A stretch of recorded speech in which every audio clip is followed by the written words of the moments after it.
स्वागत। कभी ये सवाल मन में आया है कि मैं कौन हूँ? ये दुनिया जो दिख रही है, क्या ये सच है? और क्या ये जो दुख है, इनसे पूरी तरह छूटना, मतलब जिसे मुक्ति कहते हैं, क्या वो मुमकिन है? बिल्कुल। ये सवाल तो सदियों से पूछे जा रहे हैं। हाँ, लगता है हर किसी को कभी ना कभी ये छूते जरूर है। जी। आज हमारे पास जो स्रोत सामग्री है, वो इन्हीं गहरे सवालों की पड़ताल करती है। अच्छा। ये अष्टावक्र गीता पर आधारित एक विस्तृत टिप्पणी है। इसमें राजा जनक और ऋषि अष्टावक्र के बीच एक बहुत ही असाधारण बातचीत का ब्यौरा है। हाँ, जनक और अष्टावक्र का संवाद हाँ, बहुत प्रसिद्ध है। जनक एक राजा होते हुए भी वो सिर्फ राजपाट में नहीं, बल्कि ज्ञान और असली आजादी की तलाश में है। बिल्कुल। और जनक कोई साधारण साधक नहीं लगते। स्रोत भी यही बताता है। वो सीधे मुद्दे की बात करते हैं। क्या पूछते हैं वो सबसे पहले? उनके सवाल बिल्कुल सीधे हैं। ज्ञान कैसे मिले, मुक्ति कैसे हो, वैराग्य कैसे आए। सुनने में तो सीधे लगते हैं। हाँ, पर इनके जवाब वो हमें अपने होने और इस दुनिया के सच के बारे में गहराई से सोचने पर मजबूर कर देते हैं। तो आज हम इसी संवाद रूपी खजाने से कुछ सबसे कीमती मोती निकालने की कोशिश करेंगे। बिल्कुल, देखते हैं। देखेंगे कि कैसे अष्टावक्र राजा जनक के और शायद हमारे भी भ्रमों को तोड़ते हैं और एक अलग नजरिए की तरफ इशारा करते हैं। चलिए शुरू करते हैं जनक के पहले सवालों से ही। ज्ञान, मुक्ति और वैराग्य, ये कैसे हासिल हों? अष्टावक्र कैसे शुरुआत करते हैं? अष्टावक्र वो सीधी चोट करते हैं। वो कहते हैं, अगर मुक्ति चाहते हो तो विषयों को विष के समान त्याग दो। विष के समान मतलब जहर? हाँ, जहर। ये विषय मतलब जिनका हम इंद्रियों से भोग करते हैं, देखना, सुनना, वो सब? हाँ, बिल्कुल। देखना, सुनना, चखना, सूंघना, छूना, इन सबको वो कहते हैं जहर की तरह देखो। पर ये तो काफी कठोर लगता है। मतलब दुनिया की हर चीज से दूर भागना होगा। नहीं, भागना शायद सही शब्द नहीं है। तो फिर जीने का रास्ता क्या है? अगर ये सब जहर है तो फिर अमृत क्या है? कुछ तो होगा ना? हाँ, अमृत भी बताया है। अष्टावक्र कहते हैं क्षमा, सरलता, दया, संतोष और सत्य। अच्छा। इन्हें अमृत की तरह अपनाओ। ये गुण मन को शांत और साफ करते हैं। जो असली समझ मतलब ज्ञान, उसके लिए जमीन तैयार करते हैं। ठीक है। तो पहला कदम है बाहरी भटकाव से मन हटाना और अंदरूनी अच्छाइयों को जगाना, एक तरह से। ठीक है, ये समझ आया। बाहरी आकर्षणों से थोड़ी दूरी बिल्कुल। और अंदरूनी गुणों का विकास। बिल्कुल। पर जनक का मुख्य सवाल तो ज्ञान था। ज्ञान कैसे प्राप्त होता है? वो असली समझ क्या है? हाँ, बिल्कुल। यहीं पर अष्टावक्र सबसे बुनियादी बात बताते हैं। क्या? वो कहते हैं, तुम न पृथ्वी हो, न जल, न अग्नि, न वायु, न आकाश। मतलब ये पंच तत्व? हाँ, तुम इन पंच तत्वों से बने शरीर नहीं हो। तो फिर मैं कौन हूँ? खुद को इन सब से अलग, सिर्फ देखने वाला, जानने वाला, यानी साक्षी, चैतन्य रूप जानो। यही आत्मज्ञान है। सिर्फ देखने वाला, इसको थोड़ा और समझना पड़ेगा। इसका रोजमर्रा की जिंदगी में क्या मतलब है? साक्षी का मतलब है बिना उलझे, बिना शामिल हुए देखना। जैसे? कोई उदाहरण? जैसे हम कोई फिल्म देखते हैं, पर्दे पर कहानी चल रही होती है, हम उसे देख रहे होते हैं, पर हम उस कहानी का हिस्सा तो नहीं बन जाते ना? बिल्कुल नहीं। ठीक वैसे ही आत्मा या हमारा असली स्वरूप, वो शरीर, मन, बुद्धि और दुनिया में जो भी घटनाएं हो रही हैं, उनको बस देखता है, उनसे अलग रहता है। अष्टावक्र कहते हैं कि अगर तुम खुद को शरीर से अलग करके इस साक्षी भाव में अपने असली चैतन्य स्वरूप में टिक जाओ, तो तुम अभी इसी क्षण सुखी, शांत और बंधन से मुक्त हो जाओगे। अभी इसी क्षण? ये बात तो चौंकाने वाली है। मतलब मुक्ति कोई भविष्य में पाने वाली चीज नहीं, बल्कि यहीं इसी पल में अनुभव करने वाली सच्चाई है। अगर हम ये देख पाएं कि हम शरीर नहीं बल्कि देखने वाले हैं। बिल्कुल यही। लेकिन हम तो हमेशा यही महसूस करते हैं, मैंने ये किया, मुझे सुख मिला, मुझे दुख हुआ। ये जो कर्तापन है और भोक्तापन, ये भाव कैसे जाएगा? हाँ, यही तो अगला भ्रम है जिसे अष्टावक्र तोड़ते हैं। अच्छा। वो कहते हैं, तुम न करने वाले हो कर्ता और न भोगने वाले हो भोक्ता। मैं करता नहीं हूँ, भोगता भी नहीं। तुम तो हमेशा से ही आजाद हो। तो फिर ये करना और भोगना, सुख और दुख, ये सब क्या है? ये सब मन के खेल हैं, आत्मा के नहीं। आत्मा तो बस देख रही है, साक्षी है।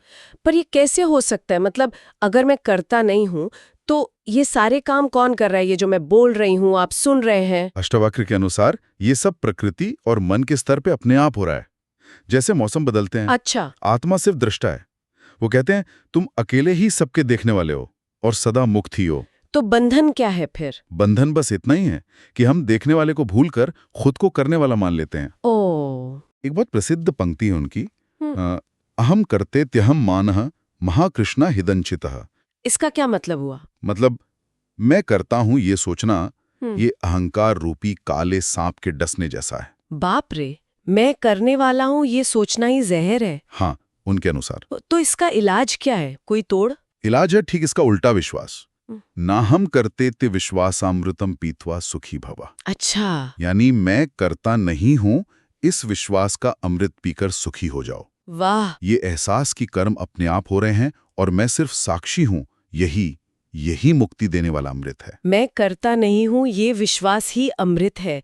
ये तो बहुत बड़ा सबक लगता है तो पर ये दुनिया जिसे हम सच मानकर जीते हैं, कर्ता बनकर भागदौड़ करते हैं, उसका क्या? वो कहाँ फिट होती है इसमें? यहीं पर अष्टावक्र वास्तविकता की एक और परत खोलते हैं। क्या कहते हैं वो? वो कहते हैं ये दुनिया जिसमें हम जीते हैं, ये असल में हमारे ही अंदर एक प्रतीति या कल्पना है। कल्पना? हाँ, ठीक वैसे ही जैसे अंधेरे में पड़ी रस्सी को सांप समझ लिया जाता है। ओ, रस्सी और सांप वाला उदाहरण। हाँ, सुना है। यत्र विश्वमिदं भाति कल्पितम रज्जु सर्पवत। हाँ। तुम वो चेतना हो, वो बोध हो जिसमें ये दुनिया रस्सी में सांप की तरह बस दिख रही है। सिर्फ दिख रही है? हाँ, तुम असल में आनंद स्वरूप हो, सुख से रहो। मतलब ये दुनिया उतनी ठोस और असली नहीं है जितनी लगती है। इसका अस्तित्व हमारे जानने पर निर्भर करता है। क्या ऐसा कह रहे हैं? हाँ, कुछ ऐसा ही। इसे वेदांत में विवर्तवाद कहते हैं।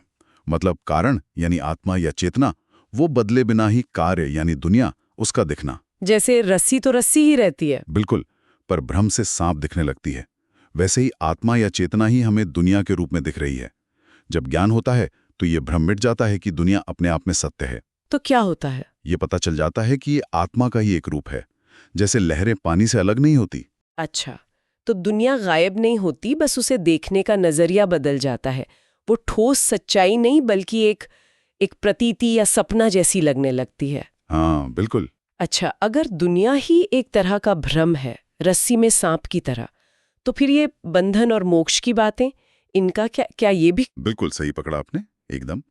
अगर दुनिया ही रस्सी में सांप की तरह है तो उसमें बंधना और उससे छूटना, वो भी तो उसी भ्रम का हिस्सा हुआ ना। हाँ, बात तो सही है। अष्टावक्र कहते हैं मुक्ताभिमानी मुक्तो ही बद्धो बद्धाभिमान्यपि। इसका मतलब? जो खुद को मुक्त मानता है वो मुक्त है, जो खुद को बंधा हुआ मानता है वो बंधा हुआ है। अरे! और फिर वो कमाल की बात कहते हैं, किन वदंतीयम सत्यम या मति सा गतिर्भवेत्।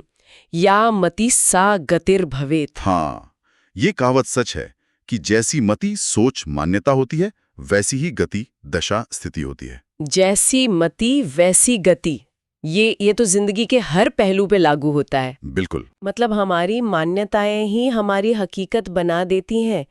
क्या ये सोचना कि मैं ब्राह्मण हूँ, मैं अमीर हूँ, मैं दुखी हूँ, यही बंधन है? हाँ, बिल्कुल।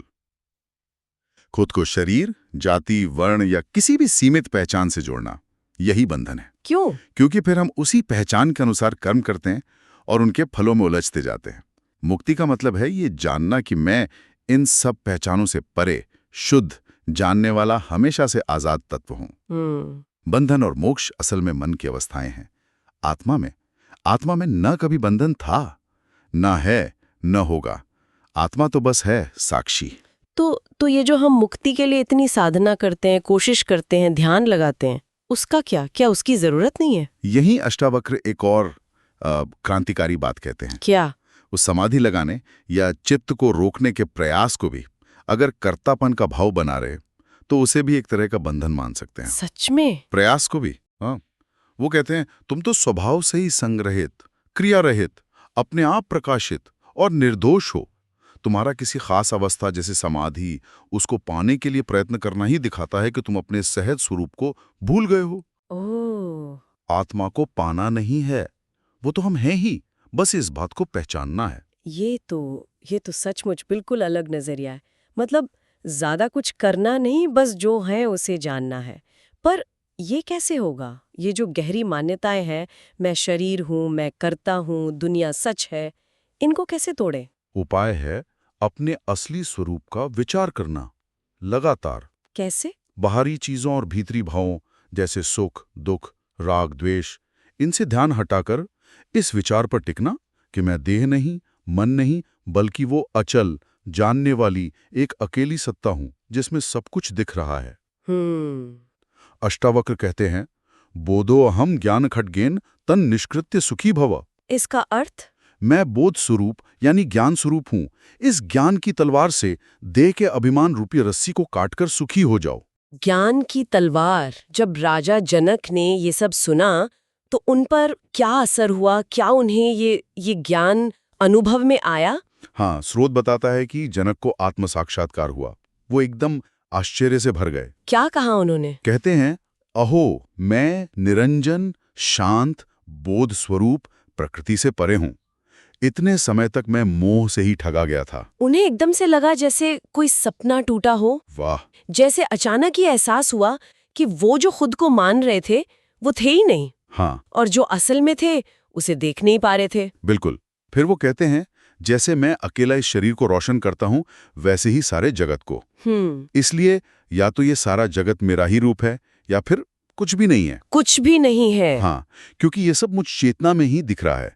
जैसे आकाश में नीलापन दिखता है या रेगिस्तान में पानी का दिखना, सब मुझ आत्मा का ही खेल है। ये जानना कि सब कुछ एक ही चेतना का रूप है, ये कितनी शांति देने वाली बात होगी। हाँ, जनक कहते हैं, अहो, मुझे नमस्कार है जिसका कभी नाश नहीं होता। अपने आप को ही नमस्कार। हाँ, जब ये समझ आता है कि हम वो अविनाशी तत्व हैं, तो जन्म मृत्यु का भय खत्म हो जाता है। सारे द्वंद्व, सारे भेद शांत हो जाते हैं। सुख, दुख, लाभ, हानि, अपना पराया, ये सब उस साक्षी स्वरूप को छू नहीं पाते। तो जो ज्ञानी पुरुष है जिसे ये बोध हो गया, वो जीता कैसे है फिर? क्या वो कर्म करना छोड़ देता है, जंगल चला जाता है? नहीं, जरूरी नहीं। कर्म तो शरीर और मन के स्तर पर होते रहते हैं, शायद प्रारब्ध के अनुसार, लेकिन ज्ञानी उनमें लिप्त नहीं होता। लिप्त नहीं होता मतलब? वो जानता है कि वो करता नहीं, सिर्फ साक्षी है। उसकी चेष्टाएं वो बनावटी नहीं होती, बालक की तरह सहज होती हैं। बालक की तरह? हाँ, तस्य चेष्टा ही बालवत। वो संसार में रहता है पर संसार उसमें नहीं रहता, कमल के पत्ते की तरह। अच्छा। वो लाभ हानि, सुख दुख में सम रहता है, मतलब एक जैसा रहता है, क्योंकि वो जानता है कि ये सब आने जाने वाली चीजें हैं, जबकि उसका स्वरूप वो हमेशा एक जैसा रहता है। उसे मोक्ष की इच्छा भी नहीं रहती? नहीं, उसे मोक्ष की भी इच्छा नहीं रहती है, क्योंकि वो जानता है कि वो तो सदा से मुक्ति है। इच्छा तो तब होती है जब कुछ पाना हो। सही बात है। तो इस पूरी चर्चा का निचोड़ क्या निकलता है? कुछ मुख्य बातें जो हम याद रख सकते हैं। सार यही है कि मुक्ति कोई दूर की मंजिल नहीं है जिसे हासिल करना है। ये हमारा असली स्वभाव है, जिसे हमने अज्ञान, अहंकार, मतलब मैं करता हूं का भाव, और द्वैत यानी मैं और दुनिया अलग हैं का भाव, इन पर्दों से ढक रखा है। अच्छा। जैसे रस्सी को जान लेने पर सांप का डर मिट जाता है ना, हाँ। वैसे ही अपने साक्षी चैतन्य स्वरूप को जान लेने पर संसार और बंधन का भ्रम मिट जाता है। कमाल है। यानी असली काम कुछ बनना या पाना नहीं, बल्कि जो हम पहले से है उसे पहचानना है। बिल्कुल। ये जानना कि हम शरीर मन नहीं, बल्कि देखने वाले साक्षी शुद्ध चेतना है, और वो सूत्र ना हम करता, मैं करता नहीं हूं, ये विश्वास अमृत है। हाँ। और या मति सा गतिर भवेत, जैसी सोच वैसी स्थिति, ये कितना शक्तिशाली विचार है। बहुत ज्यादा। और ये सिर्फ किताबी ज्ञान नहीं है, समझना जरूरी है। ये गहरा एक आंतरिक अनुभव है जहां सारे विरोधाभास शांत हो जाते हैं। ज्ञानी संसार में रहते हुए भी, जैसे मैंने कहा, कमल के पत्ते की तरह निर्लिप्त रहता है। उसकी जरूरतें कम हो जाती हैं, इच्छाएं शांत हो जाती हैं, क्योंकि वो अपने आत्मानंद में ही तृप्त रहता है। तो अंत में ये विचार मन में रह जाता है, अगर ये दुनिया सचमुच हमारी चेतना में एक प्रतीति मात्र है, रस्सी में सांप की तरह, तो फिर इस प्रतीति के भीतर जीने और कर्म करने का वास्तविक अर्थ या महत्व क्या है? ये एक बड़ा सवाल है। हाँ, इसी सवाल पर सोचने के लिए आपको छोड़ते हैं। अगली बार फिर मिलेंगे एक नए विषय के साथ। जी जरूर।